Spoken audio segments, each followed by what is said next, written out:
Over the weekend, a dead whale washed up on a Carpinteria beach, and today KSBY News reporter Jacob Dizon went out there with marine experts to find out more about this situation.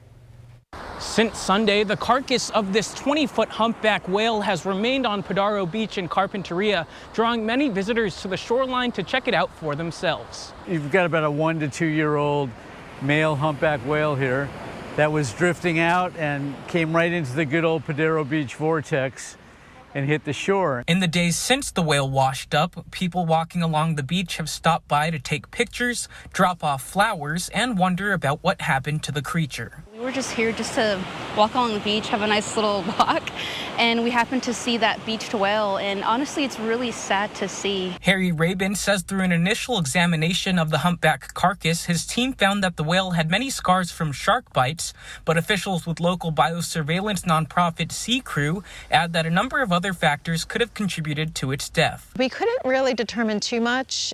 We looked for signs of ship strike, and we didn't see any of that.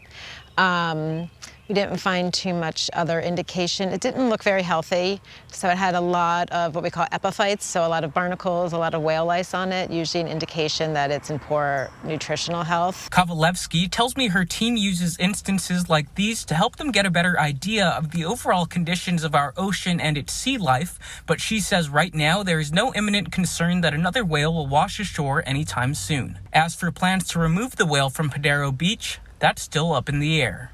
Can this be expected to stay here for a while? Well, that's a $6 million question. Who's going to take responsibility for it? Generally, NOAA does on strandings. This is kind of a private beach, an exclusive area. So I think there'll be some effort to try and either tow it out to sea, possibly, or to bury it. Meanwhile, if you plan on heading to Carpinteria to see the whale on Padaro Beach, I'm told you should keep your distance. There's fluids coming out of the animal, there's oils. The oils will stick on you forever, you'll smell them forever, you'll throw out your clothes when you get home. But again, just, looking is great, taking pictures is great, but don't let your dogs get near them, don't let your kids touch anything that has any of the liquids or oils on it. I think it's important to be respectful because it is a dead animal. It might be an animal, but I feel like person or not, you still need to respect what has happened. In Carpinteria, Jacob Dizon, KSBY News.